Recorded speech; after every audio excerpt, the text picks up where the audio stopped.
And welcome to Mixed Media Live. We're excited to be here this week. We weren't here last week because of a bunch of conspiring factors, but we're excited, we're rejuvenated to talk about three great topics this week. And those are going to be about surviving a recession / inflation, about the golden era of music in Hollywood, and also about how to entice new gamers better in the gaming industry. I'm one of the co-hosts, Irving Nestor. I'm a media entrepreneur. I own a company called Ariella Productions. It's a film and media company, and I'll pass you over to Ben to introduce himself. Hi, I'm Ben Costello. I'm a flutist and a media composer. And Nathan? Hey, I'm Nathan. I'm a 3D modeler and programmer on games. Yeah, and so we're Mixed Media. We're here every Friday at 7 p.m. Every Friday, barring anything catastrophic. And we like to talk about film, gaming, music, anything art-related, honestly, whether it's philosophy or business or whatever. And yeah, we just like to share that conversation with you. That's why we go live. So if you're live right now, if you chat, you'll be part of the conversation. And in fact, I've got a cool perk for you if you ask for it now or during the live stream at all. If you just type that you want whiteboard access, over to the right of the screen, there is a beautiful whiteboard. Hello. That you can draw on too during the stream if you want to have fun with us, as long as you're responsible, of course. If you chat in the chat right now that you would like whiteboard privileges, Nathan's monitoring chat and he'll give those privileges to you. A few housekeeping items before we begin. On the screen also is a link or a URL that will take you to all of our links. So if you want to listen to this in podcast form later, if you want to find other platforms that we're on, like our Instagram, whatever, it's ariella.co/mixedmedia, ariella.co/mixedmedia, and all of our links are on there. This week on YouTube in particular, our publishing schedule might be a little bit weird. We're trying out splitting out our segments into 3. So instead of posting on Sunday, all of them at once, it'll probably be something like the first one on Saturday, the next one on Monday, and the last one on Thursday, something like that. But if you want access to everything all at once, right after we finish streaming, you got to go to mixedmedia.locals.com, and for free, I post the link to the raw live stream where you can check out the unedited version of this podcast if you want to see the chat roll live or anything like that. Or if you want to see any gaffes that I cut out, you can go to mixedmedia.locals.com and the raw stream will be available there. Yeah, I think that's it. Besides that, how have your guys' weeks been? I'd say it's been a pretty nice week. I'm here on the East Coast, so a lot of the cicadas are coming out. Luckily, it's not too loud at the moment. Otherwise, you probably would hear them. If you give it maybe next week, will be a buzz of cicadas when I try talking. Ew, that's nasty. Nathan, didn't you have like a job interview this week or something? I had like a billion, yeah. Oh, a billion. I had one yesterday. Well, I had one today. Sorry, yeah, I had one today. I had one earlier today. I had like one 2 days ago.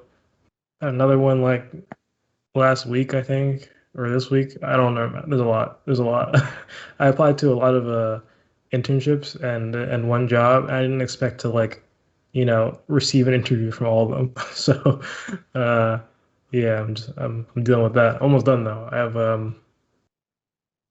one more interview next week, and I have to do some. They're all programming jobs, so I have to do some coding tests by next week, and then I'm good. How'd they go? Like, you feel good about any of them? Yeah, so like the one they did today, he was like, "Oh yeah, you fit the company culture well," and we don't. So they're based in Kentucky, right? We normally don't take remote. I'd be doing remote, obviously, considering I'm not about to fly to Kentucky every day.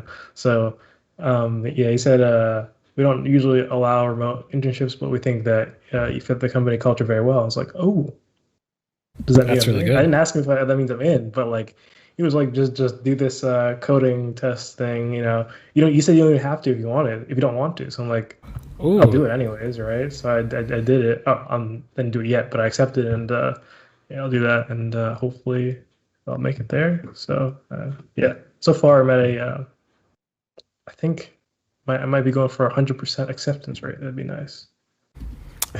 yeah, no, that's pretty cool. That sounds really good. Yeah, and Mhm. Ben, aren't you go? When do you move to LA? I'm gonna move out at the beginning of August. Oh wow, okay, yeah. How do you feel about it?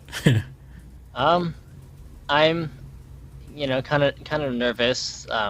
Big, big jump from the East Coast, where I've been my whole life, to the West Coast, but it's still the center of a lot of what I want to do. The film, media, music world. So Yeah, cool. Yeah, it's exciting. For me, I'm about to launch a new business venture into real estate marketing, so I'm really excited about that. And I'm wrapping up, or I just finished a rough cut for a web series of the first episode of that web series in terms of the picture edit. And director is really happy with it. So when director's happy, I'm happy. So it's been a good week, I think. Um, and yeah, I guess I'll just hop into my topic. So I think we've got a few people watching, and if you're watching, just a reminder that if you comment, we're monitoring chat, and so if you have anything to say about anything at all, have disagree, agree, or have any questions, especially when it comes to what I'm going to talk about, if you have any personalized questions, then just comment in the chat. Nathan is monitoring chat. I'll try my best to monitor chat as well, and we'll incorporate you into the podcast. So, big disclaimer before I begin speaking: nothing I say is financial advice. I am not a financial professional. I am not licensed in anything. I'm some dude on a stream. That's who I am. So don't sue me. But I'm also an entrepreneur who quit my job.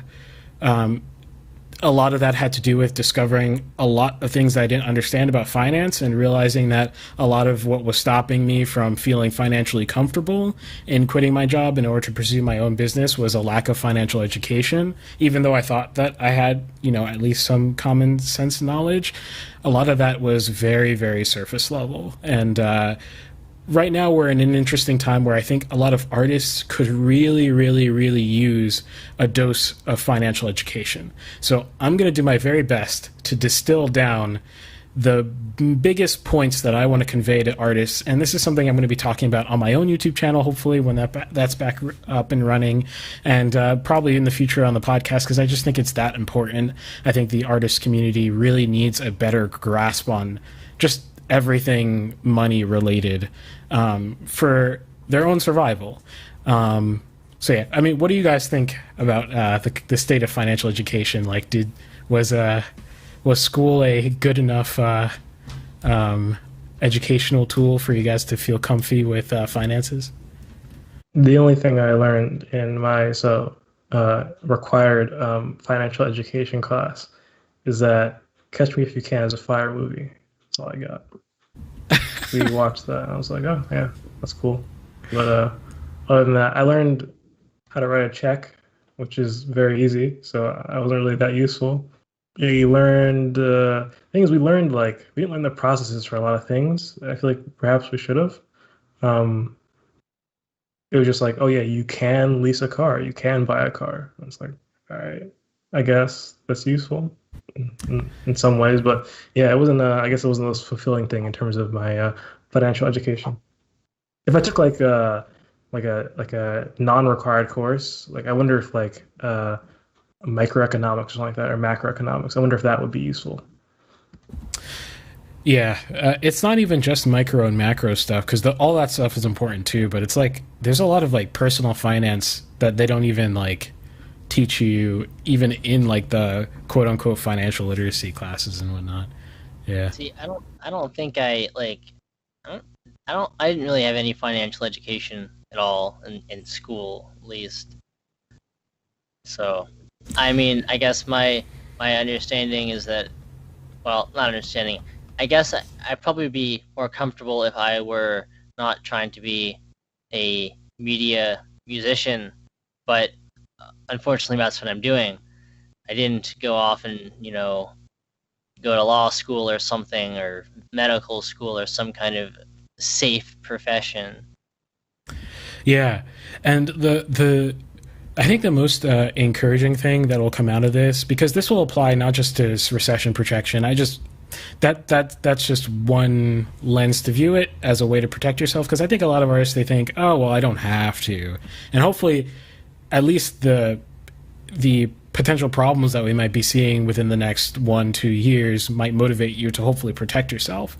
But this stuff is like timeless, like this is information that I think will be helpful to you, if everything is going well or if anything's not going well. I'll start with this. The biggest indicator for, I guess, if you want to put it this way, like financial freedom or lifestyle or anything like that. Not that, again, money doesn't buy you happiness or anything like that. That's not what I'm saying at all. But in terms of, I guess, having freedom to choose how your life plays out, whether that's pursuing your art full time or whatever it might be, the biggest indicator of that is typically net worth.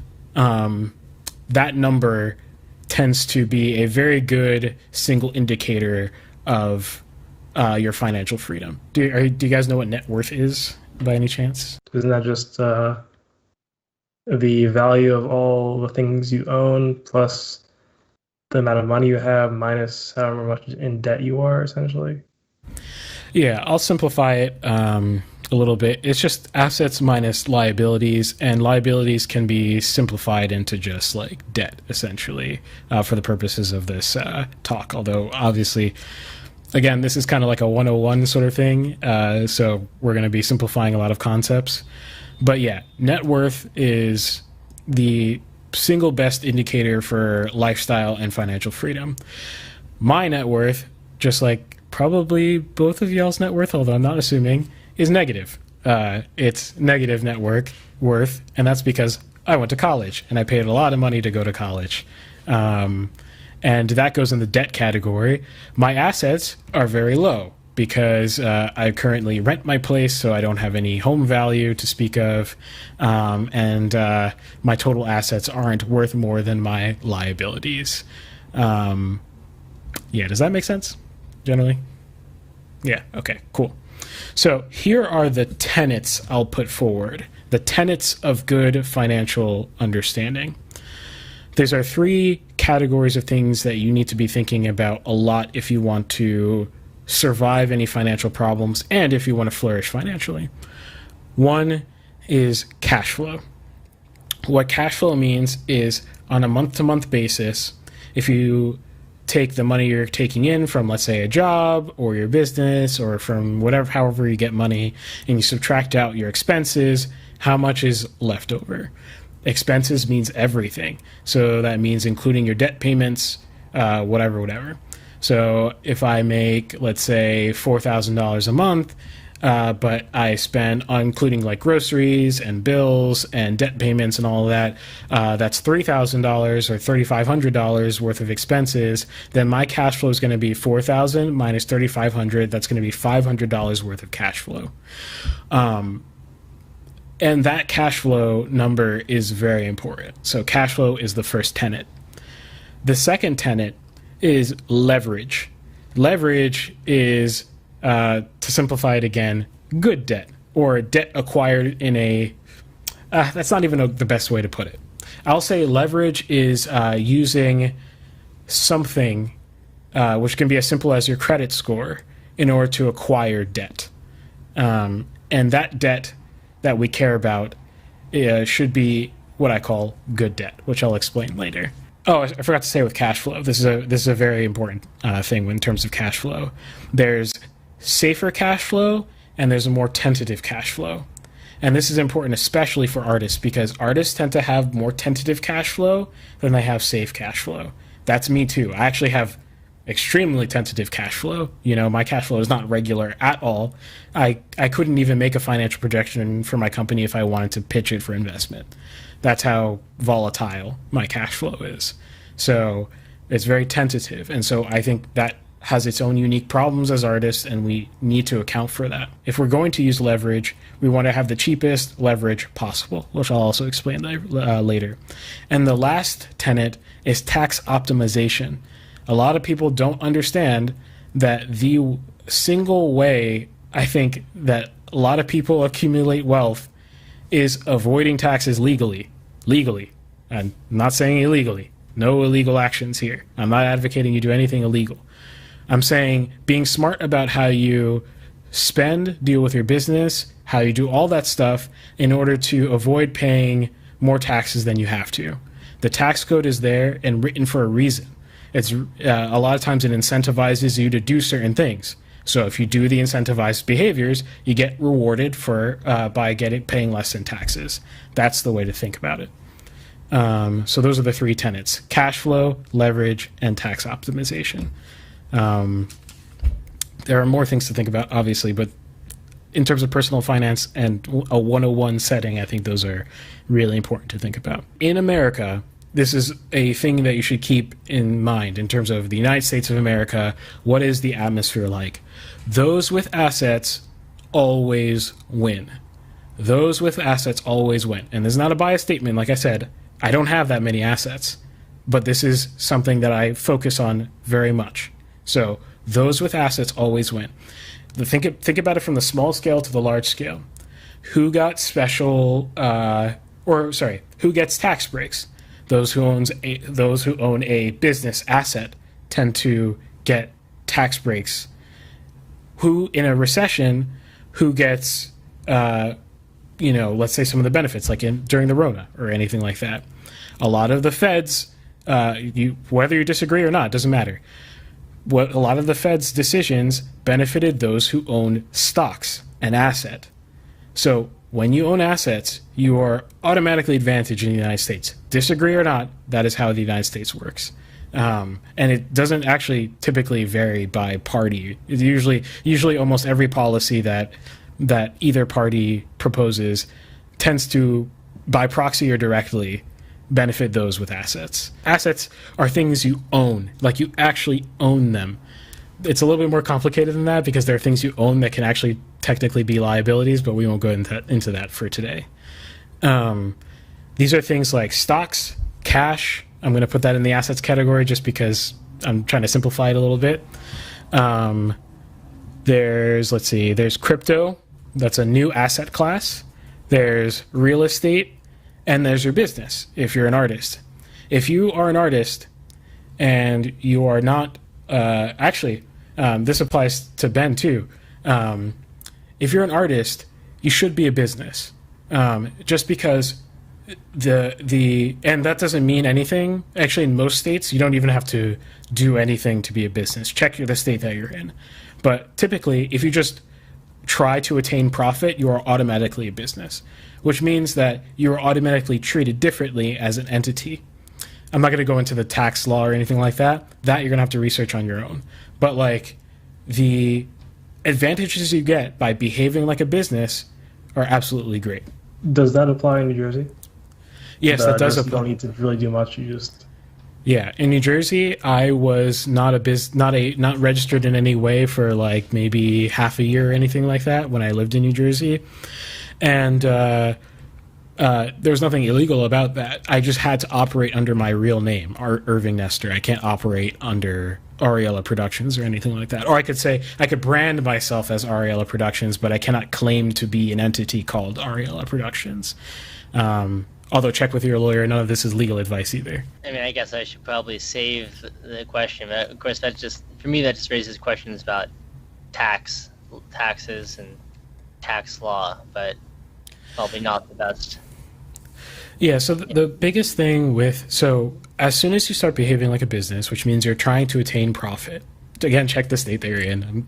I'm not familiar with all states' tax laws. But in terms of the federal, I'm as much as I can be sure in public, I'm sure that federal tax law does treat you as a business the moment that you're trying to attain profit. You don't have to be registered in any way. So if you're profit seeking, which you are if you're an artist, I hope, everyone should be profit seeking with their art.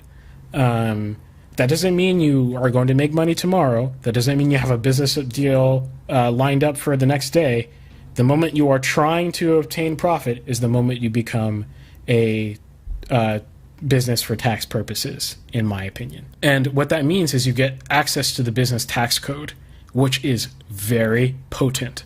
Very, very potent.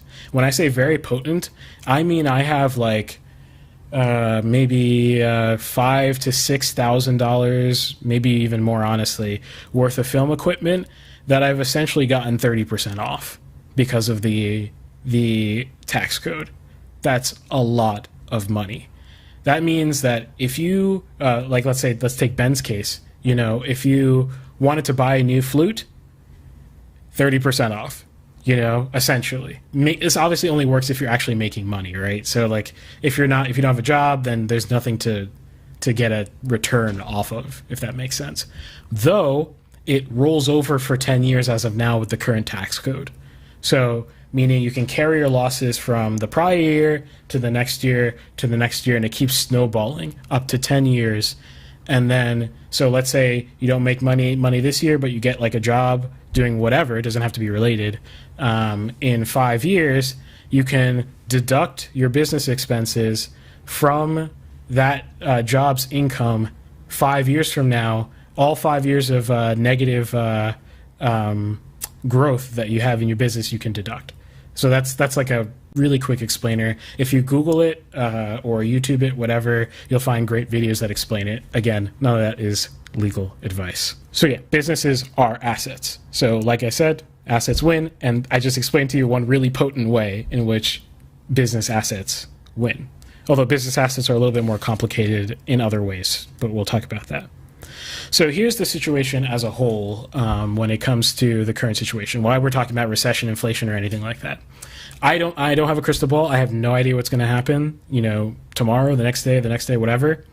But I'm also like generally a optimistic person. So I tend to look at the market optimistically because I value time in the market in terms of stocks, or time being aggressive entrepreneurially.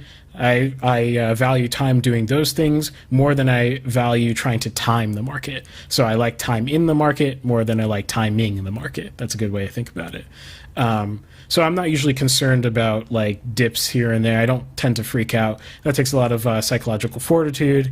But in this current situation that we have here, the evolving scenario is very, very how do I say it? I can't really say it any better, but it doesn't look very good.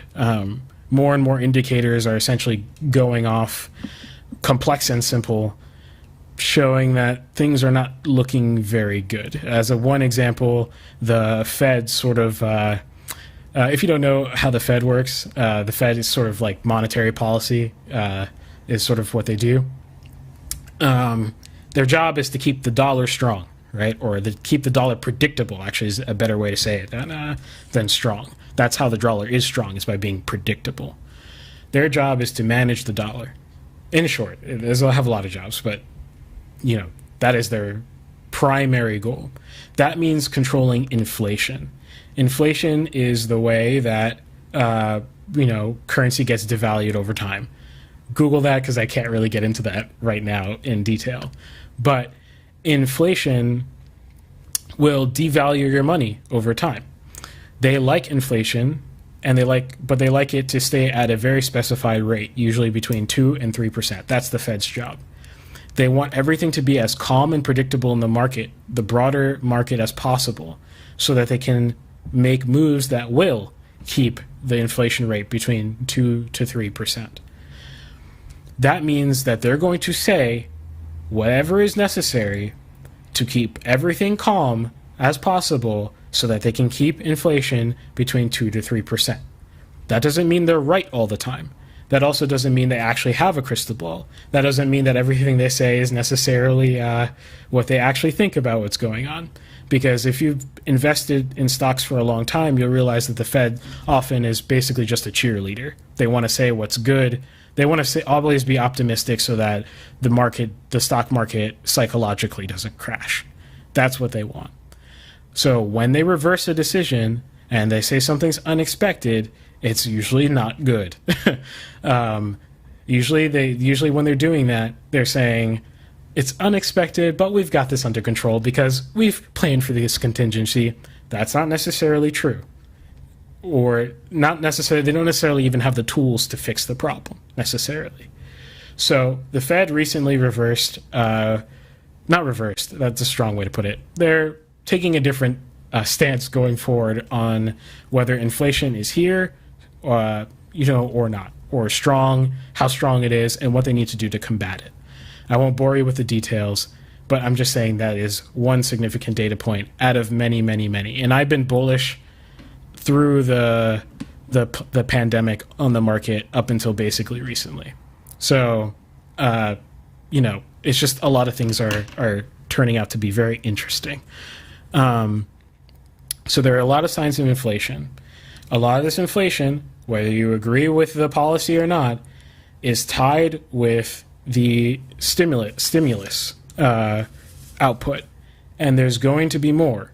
And it's the thing is, if you compare it to 2008 sort of stimulus levels, it is not even close. This is a lot more stimulus, and anyone who thinks they know what it does to the wider economy is trying to take money from you. That is almost certainly the case because no one knows what it will do to the wider economy at this multiple of previous expenditures. It's never been done. We don't know what's going to happen. In fact, it seems as though the inflation is starting to creep in. So, yes. Where do we see it? You don't necessarily see it in your day-to-day purchases, but in certain commodities, we're starting to see it. Because I think people have this idea that inflation is like just all happens at once in like the same places or something like that. That's not, the economy is really complex. It doesn't necessarily work that way. A lot of raw materials and goods are the things that are inflating first. They're actually the lowest in the supply chain, so this makes a lot of sense.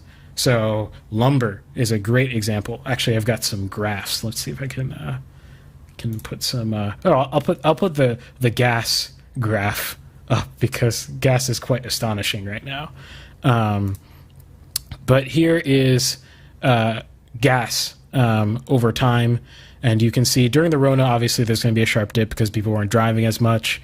But if you even ignore that dip, we're on a downward trend, and now we're definitely on an upward trend. That has to do with policy, but that also has to do with general market conditions. What's the y-axis? The y-axis was gas price. Wait, so you were saying that gas is inflating or no?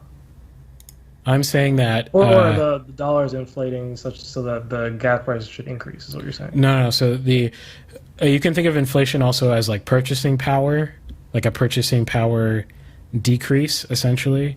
So like prices go up, but then the average income hasn't, again simplifying, the average money supply to the average person has not gone up, or the average consumer or buyer, whatever. So then in relation, the dollar has weakened, if that makes sense. Yeah, it's pretty interesting. How recent is that? Because I assume also there's the whole pipeline, Dominion pipeline, affecting the East Coast, which also sent the prices much higher. That might be too recent for the graph. Yeah, I'm not sure if that's on here. It's not granular enough for... I don't remember what the article... No, I don't think this was from article. I think this was from like Yahoo Finance data or something like that. So I pulled it because I was going to talk about this last week, so I pulled it last week. So I'm not sure if that's included. But it's not just gas though. It's like basically raw materials at large are inflating, and they're inflating by like absurd levels. There's also a worker shortage, which is kind of odd to say. Here, I'll throw up the employment graph. So this says the job market is still struggling, but the thing is it's a little bit more complicated than the job market is struggling. It's that a lot of people aren't going back to work, which has a lot of different factors that people don't really want to parse through properly. But again, that's a whole another topic for another day. But this is the jobs graph. This is not good because it's a shock, right? It's a shock to the economic system to not have the employees needed to fill out the job openings. It causes a whole bunch of deleterious effects, and it's not looking very good. So there's that too. The last thing that's interesting, is kind of opposing trend, is real estate. Real estate is exponentiating. So I'll put up some numbers here. This is the year-over-year growth in certain areas. So in Columbus, it's like 17%, Columbus, Ohio. Rochester, it's like 17% as well, et cetera, as you can see on the screen. Is there a really big one? No. Okay. I can tell you from just looking at the market in places here like New York or the metro area up here in general, it's probably more than that. It's probably something like 20%. It's absolutely absurd. This is caused by completely different factors. I won't say completely unrelated, but like there are different drivers for why this asset class is going up when others are inflating. This one is related to a construction problem, which is getting exacerbated now by the pipeline problem, not the raw materials problem, the supply chain. There we go, supply chain problem with like lumber and things like that they use to make homes. And there's already a regulatory problem to begin with, which makes real estate basically not profitable to make, especially in metro areas. So this problem is getting absolutely exacerbated over time, and it doesn't look like it's going to go anywhere for a lot of reasons. Again, I won't bore you with. We want to focus on how do we survive all these problems. That's what we want to focus on. Okay, so that's the situation. Yeah, have you guys noticed any like higher prices? I've noticed it in meats around me, like a little bit more than usual. Like chicken is like twice as expensive than it used to be like a year ago. I mean, I've definitely seen gas prices rising, and not just because of the pipeline problem. I don't know. I tend to one place I tend to look. Not that it's necessarily indicative of a whole lot, but the flute, new flute market tends to reflect all of the precious metals. But I haven't noticed anything particular there, at least not recently. Interesting.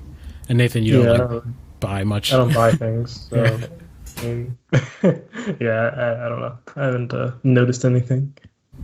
Yeah, it's interesting, and there are a lot of.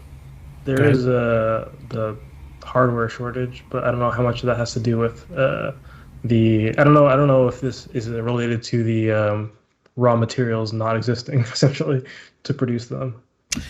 Actually, yeah, that's actually like a Rona cause problem, like as well as a cyclical silicon shortage that just naturally happens sometimes, plus high demand. That whole storm for the chip and hardware community is also something really bad. Like this sounds like something boring to like a lot of people because they don't understand how it interplays with the wider economy, but it's like bad. It's like it's definitely really like, bad. Or like it's like if you're a business that's starting up and you need a bunch of computers, you're gonna pay like you're gonna pay maybe it could be 2 to 3 times as much as you would normally for a computer if you build it yourself. I believe pre-builts are a bit more reasonable actually somehow, which is surprising. Yeah. Not really sure how that happens exactly, but yeah, pre-builts are probably the best way to go currently. The alternative is EVGA, which is a graphics card company. They have a waiting list where you can essentially, because how it is currently is people they're in such high demand but short supply is that if you're like Best Buy or something like that, the moment it comes in stock, it'll be gone like immediately. So EVGA has a wait list where you can sign up for it. And then essentially they'll just give you the GPU graphics card, in the order you signed up for the wait list. You don't have to, wake up at like whatever time in the morning to try to snipe that like Best Buy stock. So yeah, they just have a wait list, and my friend got it like 3 months later because that's just how many people are signing up for the wait list. So it's probably even bigger wait list now. So yeah, it's pretty bad. Although I wonder why specifically graphics cards. It's also CPUs as well. Those are bad, but they're not as bad. Although it's still like they're still bad. I wonder. It might be what it is in proportional to the amount of silicon needed yeah, graphics relative cards to are just each. more expensive things that can be like twice the cost already, I guess. So yeah. Yeah, it's pretty crazy. So I've been babbling a lot about the lead up, but let's just get to the meat and potatoes here. How do we keep ourselves safe? So the first thing I'll say is that there are minimum requirements. I'm going to be talking about optimization overall, but there are minimum safety requirements, at least in my opinion. These things are, if you're not in this situation, you need to get in this situation as quickly as possible. So, here, one thing I want to put in the chat. I'll put it in the chat real quick. But there's something called a cash flow cruncher.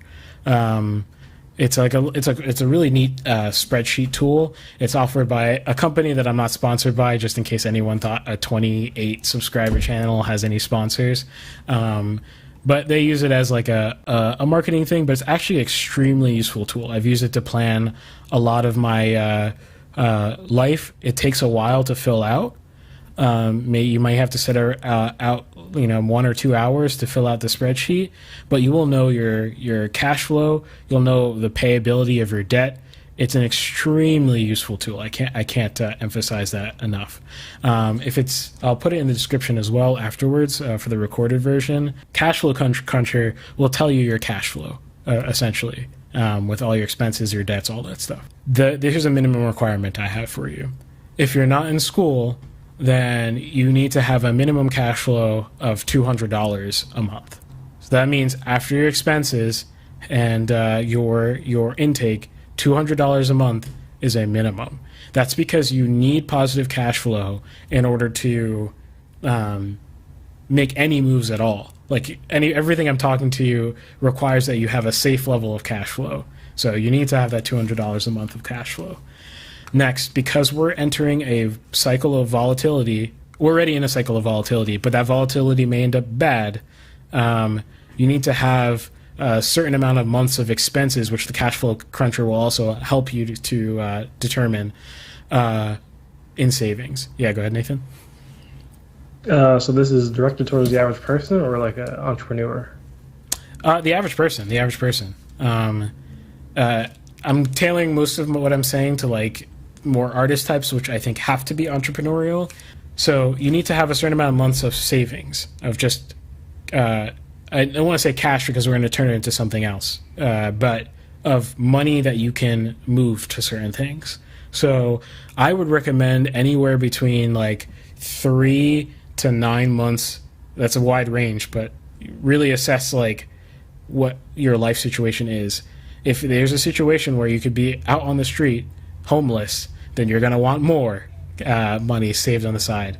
If you have the ability to move into a friend's place and acquire roommates or move to your parents' house if you really need to in a really bad crunch, then you don't need as much cash flow. So really assess your own situation.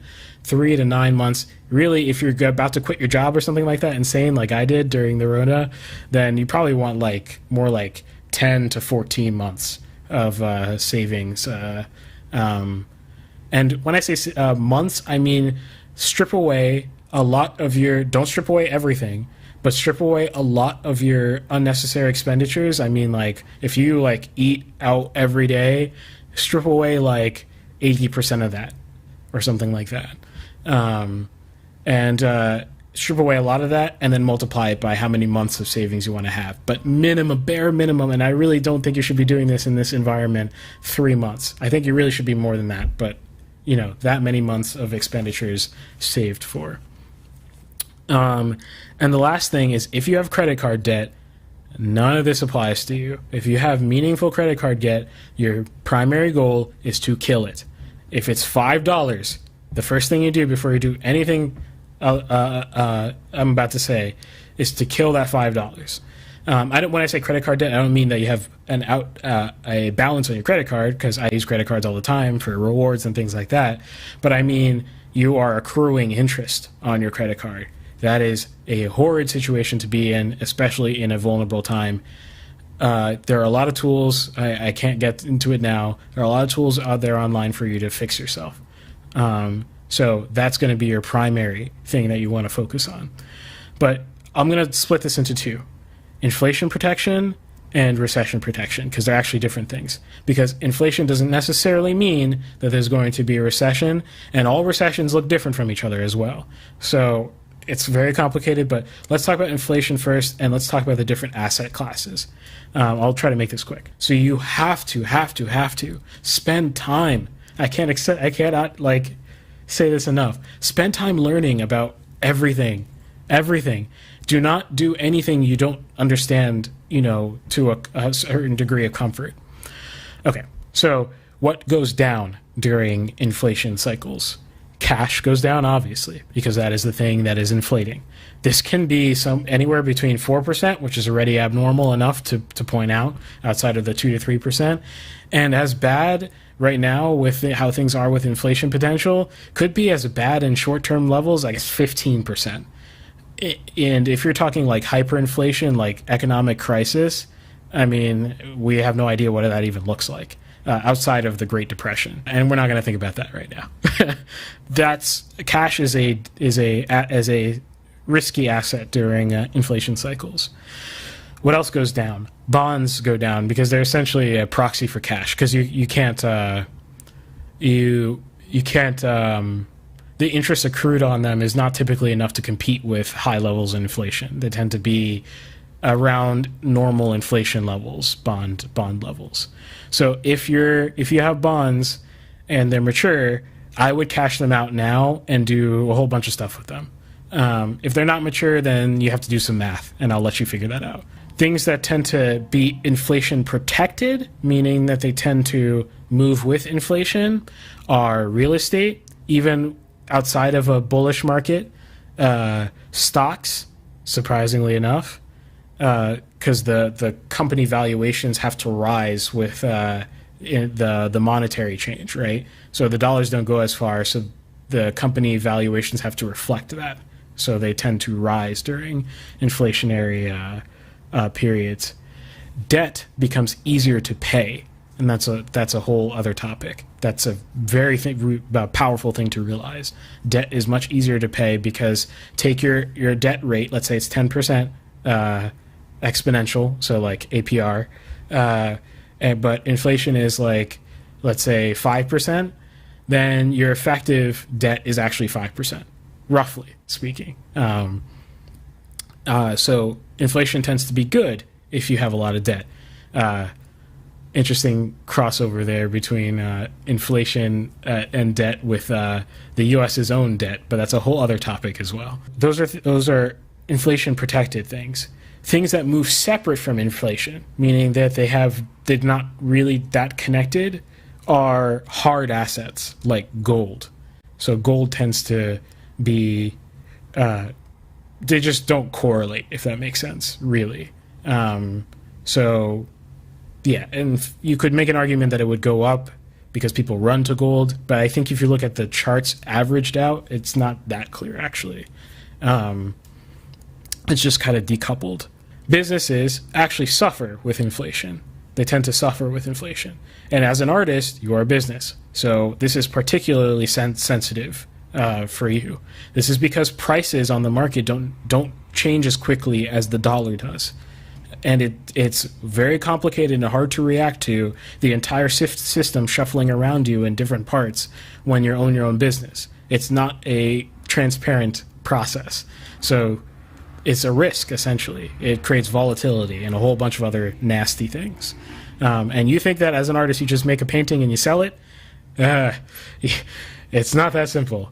Understanding these things will help you sell that painting, I promise you. So yeah. And the last asset class I want to talk about is crypto, which is a big question mark.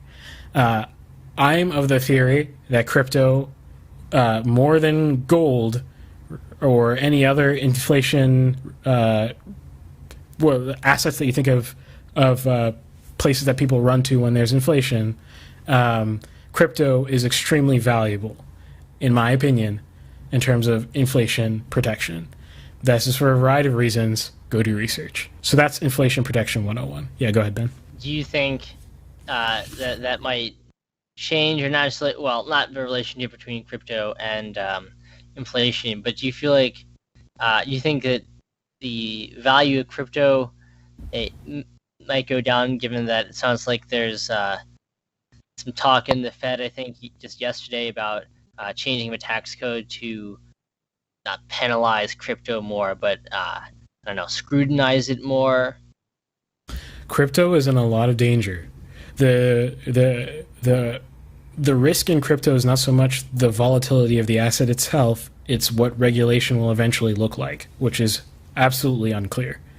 I don't think anyone really knows. I think even the most prominent crypto people don't really know what's going to happen to crypto on a regulatory and taxation level much yet. In fact, I'll give you a whisper on the street. And when I say whisper, this is a formal prediction. There's going to be a USD token, a USD pegged cryptocurrency within a year. That's my prediction. There's many reasons for this, but that could be a good thing, a bad thing, a neutral thing. It depends on the form it takes. We don't know yet, but that's like all but sure that within like a year there's going to be a US pegged, like, you know, it's essentially a US dollar just tokenized, and the properties of that thing are going to be interesting. Probably not going to have the properties that you like with crypto. I'm just telling you that right now. It's not going to be something decentralized and nice. It's probably going to be something that has a universal ledger that's not uncrackable or anything like that. It's probably going to be used for like fraud, like related stuff, or if you're really skeptical of such systems, for other nefarious things. So that could be a good thing, a bad thing, or whatever for the existing crypto market. Who knows? So yeah, you touched on what I think is the biggest risk in terms of crypto. I think, though, in terms of the benefits, especially of if you're really, really looking to crypto, there are a lot of fraud. There are a lot of like BS things in crypto right now.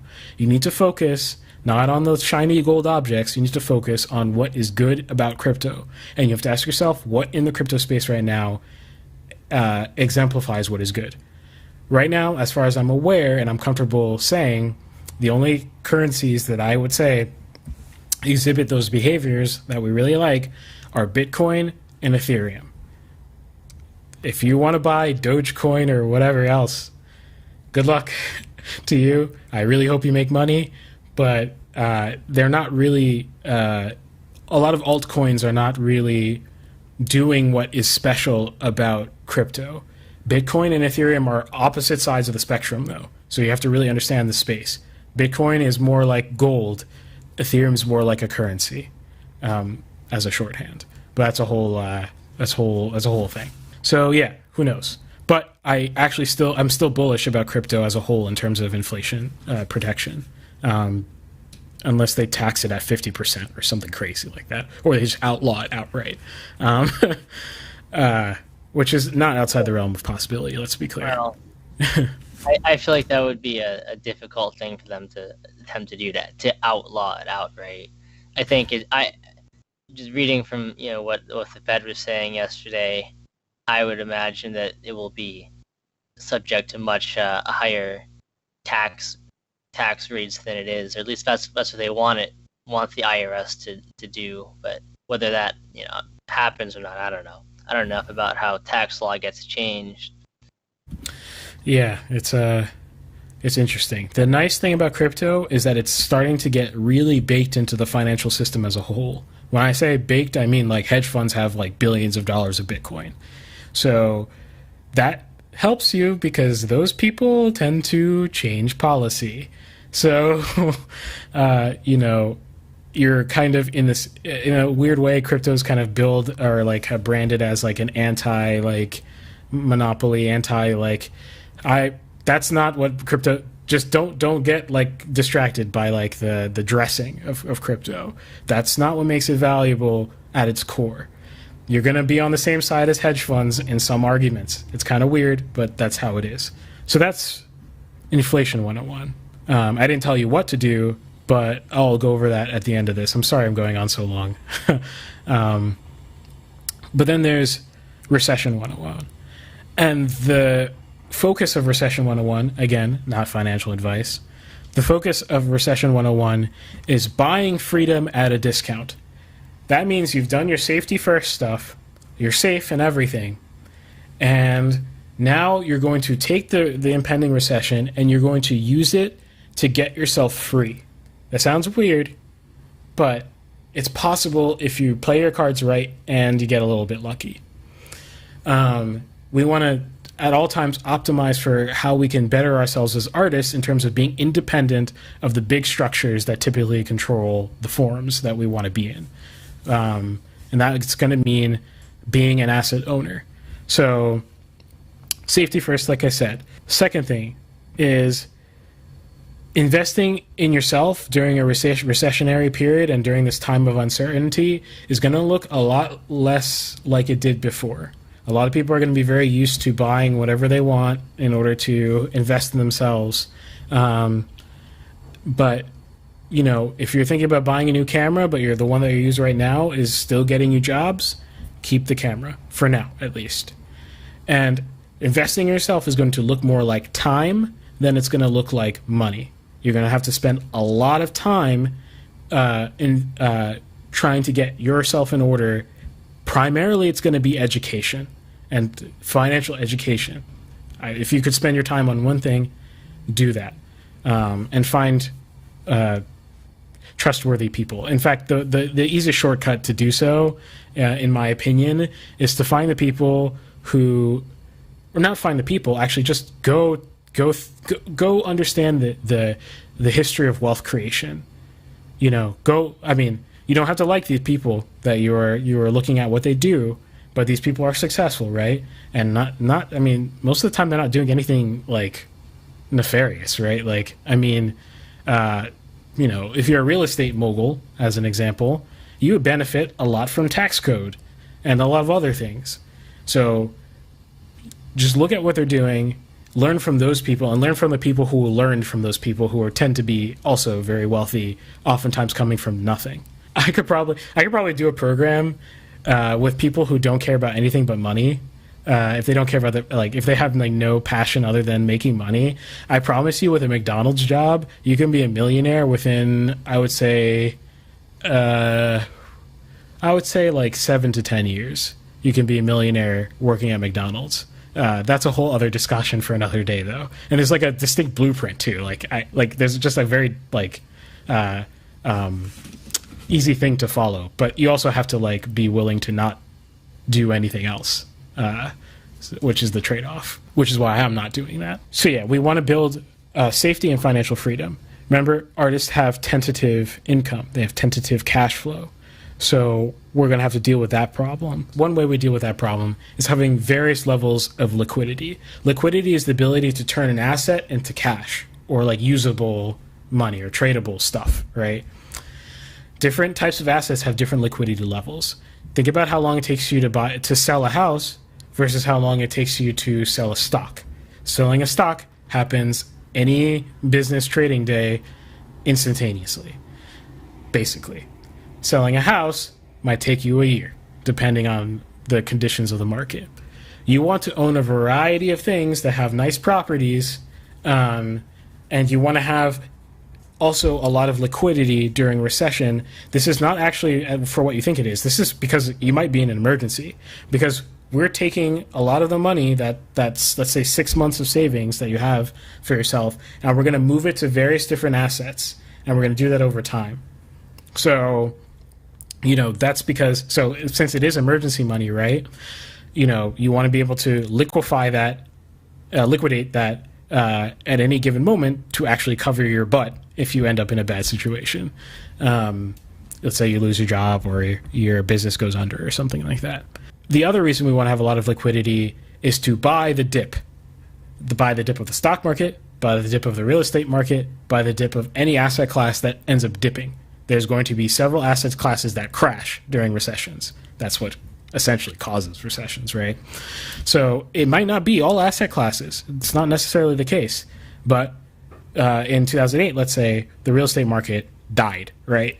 And if you bought real estate at the dip, if you were able to buy real estate at the dip, you became very wealthy, as you can see right now with current real estate prices in terms of net worth, which is what matters, right? We want to have cash on hand so that we can buy the dip and ride out the thing and be comfortable doing so, not feeling panicky or anything like that. There's another way to acquire liquidity that's not just having assets that are liquidatable or very liquid. That is having access to good debt. Good debt is very specific. The last thing good debt is a credit card. That is probably the worst kind of debt you could possibly have. A lot of people don't know this, but you can acquire simple interest debt. Here, I'll draw what simple interest versus compound interest is on the whiteboard real quick. Simple interest looks like this. Compound interest looks like this. That is your debt payments over time. Simple interest is actually pretty easy to acquire, which is the first detriment of our financial education, is that they don't teach you this. And the funny thing is, the institutions that can give you simple interest loans are like the least monopolistic of them all. They're federal credit unions. Those are the ones that typically offer simple interest. And the qualification is not even that hard to qualify for. Now, are you going to be able to get a $50,000 loan? No. It's going to be lower amounts, right? But think about it. If you're going if you're in a bind, right? If you're in a situation where you potentially are not going to go to work because you can't afford gas, right? Like in the last recession. If that's a consideration, are you going to put the gas on a credit card, or are you going to buy your gas using simple interest? That's literally, you can use a debit card to acquire using a federal credit union. You are going to want to have access to simple interest ahead of time, before the recession. That simple interest means that you know exactly how much your debt payments are going to be because it's going to be due in a year. And that simple interest tends to be like not even that high. Like depends on your credit, right? Between like 6 to 10%. That's really cheap for simple interest.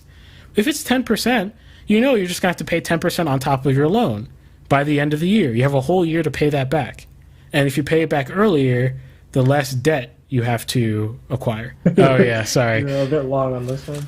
Yeah. All right. I'll finish up real quick because it's like I want to say so much because I feel like there's so much that people don't know, and like I feel like they could be useful. Wrap it up here basically. So there's acquiring debt, there's liquidity, and I think a big thing to watch for in this market is the real estate market very well may crash within 3 years.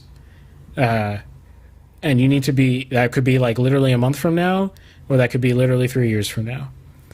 There are a lot of different factors. I have my own opinions about the tighter timing, but I don't know, really.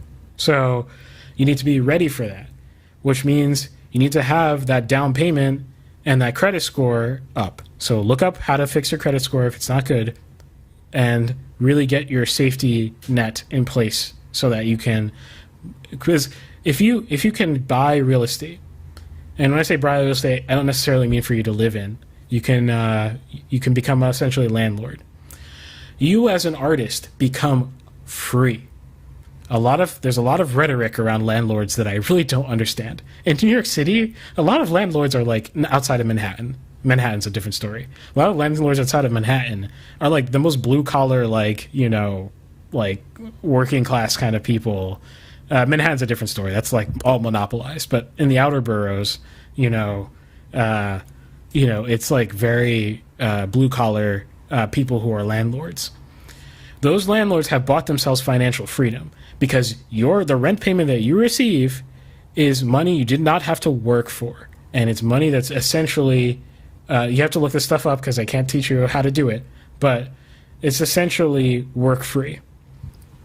That money as an artist is money you don't have to, that's time you don't have to trade off anymore if you have that money coming in month to month. You can now gamble that time that you would have spent trying to work it off, not gamble it, that's not the right word, invest it back in yourself so that you can get your artist career moving forward faster. So that's one example. Real estate's one example, but it works like that in a lot of different ways. Stocks you can use that way too if you're a dividend investor, et cetera, et cetera. I can't really get into it. So here are things you need to do as an artist. You need to hunker down on your meat and potatoes.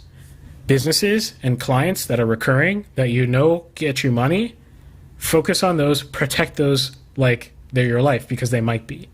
Protect those things. I'm not even, the great part about this whole thing is that if you do all of this right, you're not necessarily going to even have to go find a traditional job, necessarily. We're trying to protect your artist life, is what we're trying to do. So whatever clients you have, whatever work you're doing for money, hunker down on it, do better, provide more value, and don't even ask for more money. Because you want those people to be very happy, because those people are going to be cash strapped, and you're going to be the first person to lose. In a lot of cases, not in all cases. If you're in the video world, you're actually in a better position than most people. But, it depends. The second thing, and this is the thing I think most people will overlook, unfortunately, because it sounds frou-frou, but it's not. Your brand.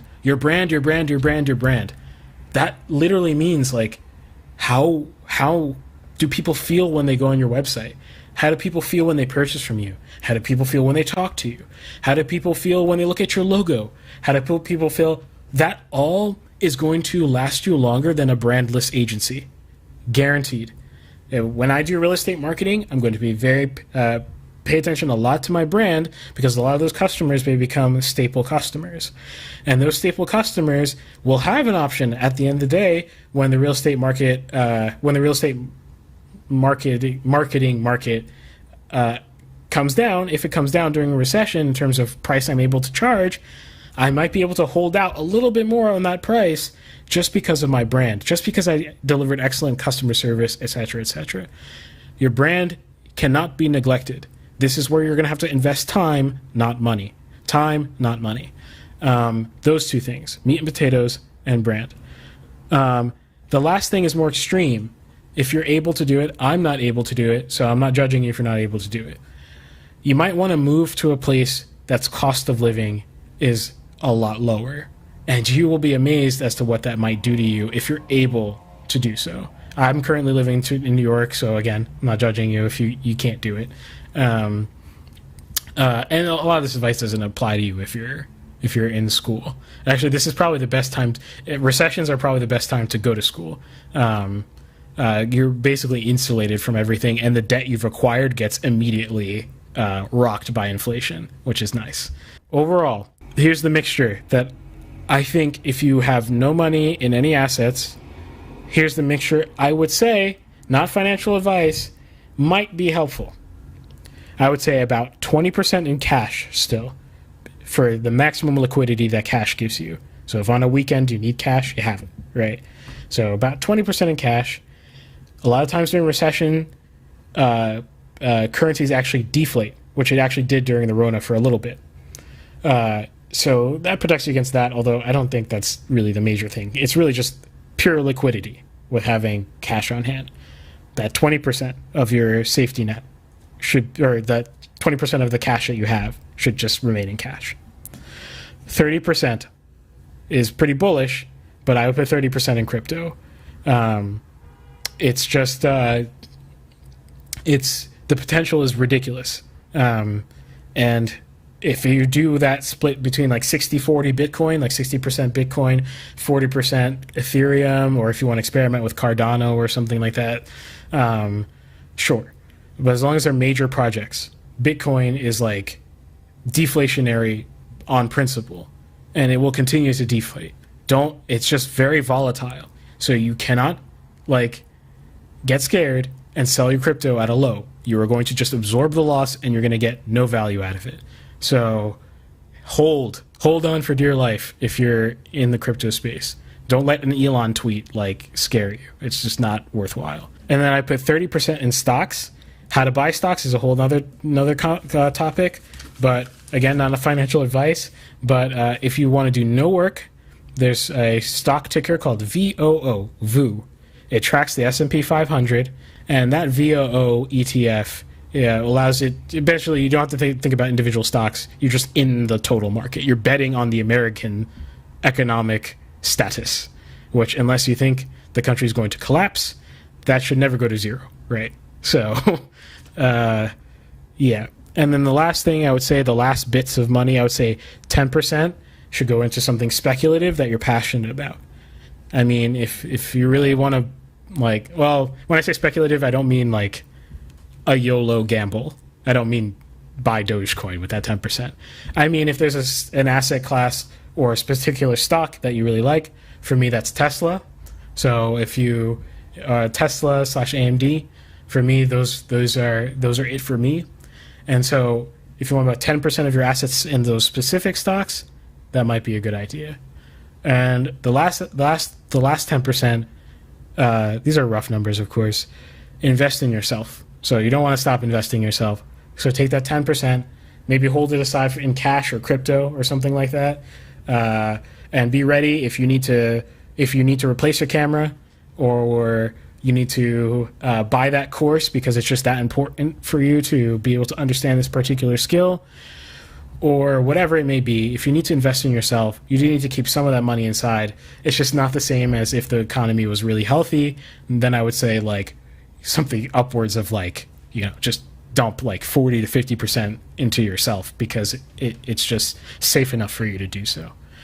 So yeah, that's until we know what's going on. We are more comfortable. We've got a less volatile system, and then you can go back to normal. But this should set you up in a place where you can liquidate all of that, if necessary, to dump into real estate, which is not possible for you to get into right now. That's why I left it out of the list. But you can buy real estate at the dip. You can buy stocks at the dip if you need to. You can buy anything at the dip. Or you can cover your butt in the case that you're going to be homeless tomorrow. You can just liquidate all of that and turn it, and it'll be safe enough, I think. It's pretty aggressive portfolio still, because I'm just an aggressive person when it comes to this. And I think you should be too if you're less than 35, because your life doesn't really depend on it as much. That aggressive portfolio will allow you to grow, protect yourself from inflation, and then hopefully allow you to also cover your butt if necessary, if ish hits the fan. So there you go. Sorry for so long, but I just thought that was really important. And maybe on my channel or something like that, if you look up Ariella Productions on YouTube, I'll cover that in more detail. Thoughts, guys? Sorry, I rambled so long. Let's not forget, you're not a financial or legal advisor, people. Nothing any of us has said should constitute as financial or legal advice. There you go.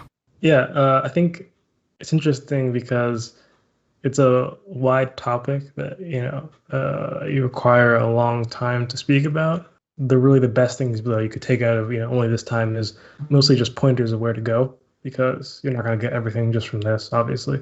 So, and saying things like half of it without saying the other half, it might end up badly.